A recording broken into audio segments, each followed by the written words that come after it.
He really is no good at it. That's the mad thing about it. He really is no good. So at Cardiff, I got myself in the best shape possible because I really want to beat him. You know, the fight didn't come off, but I took it on the chin. My back went. I've had about 8 weeks off, but you know, I'm back on it now. I want to win the Commonwealth title. I want to beat Leroy Thomas. Winning the Commonwealth title will mean a lot to me. You know, it's a prestigious title. Beating Leroy Thomas would be fantastic. You know, I'm not going to shake his hand after the fight. I don't like it. I really don't like it. Because that night at Bramall Lane, like, my dad boxed there 33 years prior. It was my night, and I think I was complacent because I just thought I'm going to go in there and steam him because he's a bit of a pansy, and it didn't happen. So I'll be in the best shape possible again, March the 3rd. And I will beat Leroy Thomas. I feel this time you got to fight with desperation. I was desperate. Obviously controlled. Well, you didn't fight like you were desperate. I was knackered, so I was desperate. Yeah, maybe that's what it was. But this time, you got 36 minutes. And if you don't win it, you ain't getting another chance. No, I appreciate that. I'll get beat up by Dubois and that. Exactly. So, yeah. I mean, you get paid well, but you won't get the titles. This is it for you. Yeah. So you have to make this count. No, I appreciate that. I know that. You know, I had the clown, but I'm nobody's fool, you know. But we got this time. You got to rip it off him. No, I know. As long as you know that. I was going to tell you privately, but I thought I'd just tell you in front of everyone. No, it's fine. I know. We might as well get it out in the open. No, it's good of it. I appreciate that. Thank you. Yeah. Yeah, I'm going there. I want to stop Leroy Thomas. Good. I either want to stop him in 1 round, which I probably won't, to be honest. You know, not that sharp. But I want to beat him up, you know, I want to beat him up. I'm going to be fit this time, really fit. Really fit. And slim-ish. Slim-ish? Not too slim, don't be too slim. Have a bit of weight. I'm going to beat Leroy Thomas, I'm going to become World Heavyweight Champion, and then I'm going to win the British title. And then whatever from there is a bonus, you know. But for me, I want to keep winning. I don't necessarily entertain the ring, but I'm a bit of a laugh, I think. I make people laugh. So, I just need to improve on the boxing, and we'll be there. Well, I want to say a round of applause to Dave House.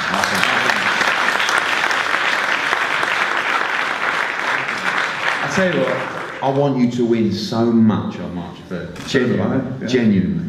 Thank you. Just bloody make sure you do. Right. Barry. Alright, Teeth, let's start with you down there. Okay. You've had it up and down, haven't you? Yeah.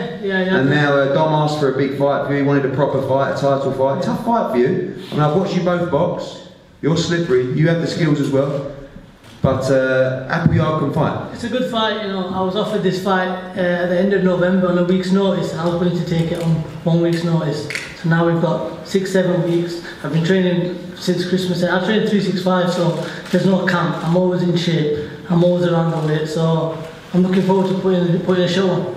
And a big opportunity as well. Obviously, Appleyard ranked highly. I was talking to Dave about him fighting Lewis Ritson for the British title. So this is the kind of win that puts you in those kind of fights. Exactly. At the end of last year, I made a little aim for myself. I want to be in that British title mix this year, and this is the perfect fight to put me in that position. Dave, obviously speaking on behalf of Gavin and Lee, let's look at Lee first. A fight you guys are confident in, and obviously an opportunity for him to box in a big arena show again on TV. Yeah, I mean, I like Ate Shafiq. I think he's got a great attitude. You know, like you said, he trains 365. There's no training camps. You know, no 8-10 week jobs. He's always in the gym. He's always sharp. He's been up a few weeks ago sparring with Jordan Gill. So I know that he's sharp. I know that he's always training, whether he's got a fight or not. Lee can't make it today because he's over in Tenerife on a training camp. He's really looking forward to the fight. He's been dying for a big fight. You know, he's a kid that's had his ups and downs. You know, had some good wins and then been beaten and then come back, become English champion, and now he's at a stage where he wants to push on and get into the big fights.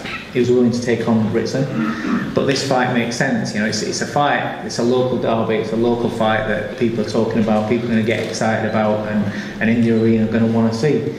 I think the styles are going to gel. I think Atif's slick, he's sharp, he's a very, very clever, intelligent fighter. And so is Lee, and Lee can pop a little bit. Lee's last big opportunity was obviously the Masha Dodd fight. We took that at short notice, and I think it was just experience that cost him that fight. He got off to a great start at him. and then he just tensed up for the rest of the fight and Masha beat him on points. But fights like that are what makes fighters, and I think that the fights that Lee's had, 50-50 fights quite a few times, tough fights quite a few times. I think they're the fights that are going to be the difference in this one. The big stage again, and I believe that my man's going to win, but it is a really good fight, and the thing is, well, it's between two nice kids as well. There'll not really be any trash talking or anything like that. They don't need to be with this one, and they both get on. But on the night, then they'll all put it online. Good stuff. Barry, back to you. Back in Sheffield Arena. Got to get moving. Been a frustrating couple of years for you, and now you're on it, ready to make a charge and take on all these boys domestically and globally in the featherweight division. Yeah, first of all, I'd like to thank Eddie and Sky Sports, Matchroom Boxing for giving me this great opportunity, and coming back to fight in Sheffield in my home city. I was forged in Sheffield. I was forged in the Steel City, and I can't wait to come and put on a performance.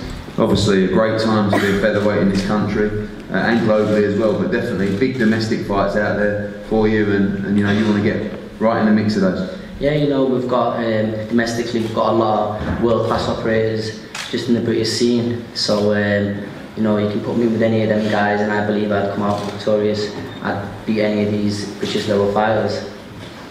Max, a lot of people talking about this fight between Gamal and Gavin McDonnell, and obviously this is the big step up at the right time for Gamal, and the one that he needs now to go on to that next level. Yeah. A really good, interesting fight for both guys. Yeah, it's a test he needs. This is Gamal. He's been in like 3 scheduled 12 rounders. This is the test he needs now.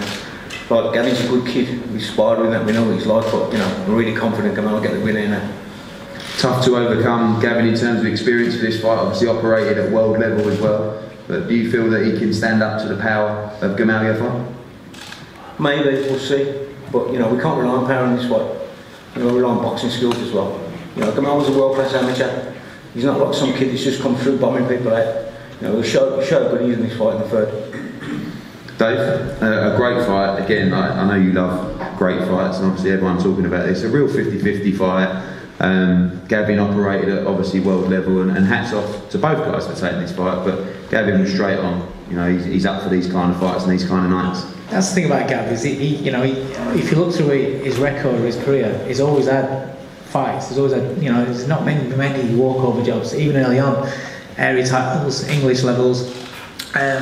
So he's got that sort of experience. Gamal's a kid that I've always rated from his debut. He's a very good fighter. I think he's exciting. Yes, do I think he can bomb? Yeah, he can most definitely bomb. But yeah, he can box as well. And that's what makes his fight intriguing, because you've got Gamal that can box, Gamal that can fight and punch, and then you've got Gavin McDonnell that's been there and done that. He can box, he can fight, he hits harder than what you think. And all I need to say is, myself and Max have seen the sparring that these two kids have had, and you would have paid to watch the sparring. This fight, whoever's going to win, it's a 50-50 fight, so I'm not going to sit here and say, my man's 100% going to win. It's a 50-50 fight. Do I believe that my man's going to win? Yes, I do. I really believe that he's going to win. But it's one of those fights that boxing needs and boxing fans love, because you genuinely don't know. When that bell goes, you're not going to know who's going to win until they start fighting. But if you saw the sparring that we were privileged to see, that was world-class sparring. That was fantastic sparring. He agrees with you as well. Honestly, you're going to be in for a great night. It's going to be a really exciting fight. I think it's the fight of the night, without a shadow of a doubt. Gav, I say a stop-start for you last year. You fought for the world title, so it wasn't that bad. But obviously coming back from there, needed that big fight, and now it's come in a great fight with Gamal Yafai. That's it. Last year, terrible year for me boxing. I had a world title shot which I got beat, and then I sort of expected to be back in big fights, and this boxing game don't work like that. I had 2 6-rounders, a bit of a forgotten man. So to be back in big fights, in big arenas, do you know what I mean? It's what I'm about, and it really gets me excited, this fight, and sets up a massive year for me. Obviously, again, a great division domestically and worldwide. How do you rate this fight with Gamal? Obviously, you've shared a ring time with him in sparring. Know this is going to be a tough night for you as well? 100%, it's going to be a tough night. Gamal fight is a quality fighter, and come fight night, I'm going to prove why I'm the best in the country. Gamal?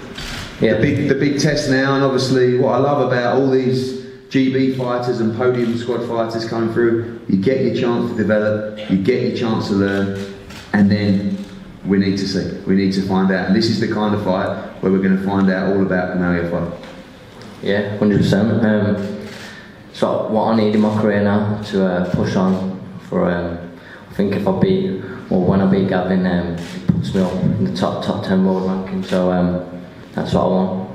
Obviously, you've shared the ring with him, you've had those sparring sessions. What gives you the confidence that you can beat Gavin McDonald on March the 3rd? I just think I'm a all-round better fighter, especially now. We sparred about 2-3 years ago, so I think I've improved loads. He's improved as well, so I'm expecting a good hard fight. Dom, welcome. Feels I should be paying you a fee these days to get you. You're mad at the moment. Well, that's all these top world-class fighters. Yeah. You know, it's been a great time for you in the Ingle Gym as well, and one of your longest-standing associates in Kell Brook back in a big fight, and looking like he's really got the bit between his teeth now. Yeah, you know, we were out in Canada a couple of months just before Christmas, and he went out with Billy Joe Saunders. You know, he was training out there, watched the fight, you could see the motivation coming back. Billy's a world champion, Kell's been a former world champion. And you could see every time Billy was sparring, you could see the sparkle in his eye. When he boxed, you could see the sparkle. And you could see, you know, sometimes when boxers have had enough, they're not interested in anybody else. And you could see the spark back in his eye and the hunger kicking back in. He came back, went to Ventura, and he stepped up another level again. And as you can see today, he looks in great shape 6 weeks out. I think he's got the bit between his teeth. It's a great card. You know, every fight on this card, what's listed on this bill poster behind me, is a good fight. They're all 50-50 fights, and Kell's in a 50-50 fight. So I know everybody's going to try and prove the point on that night to put on a show.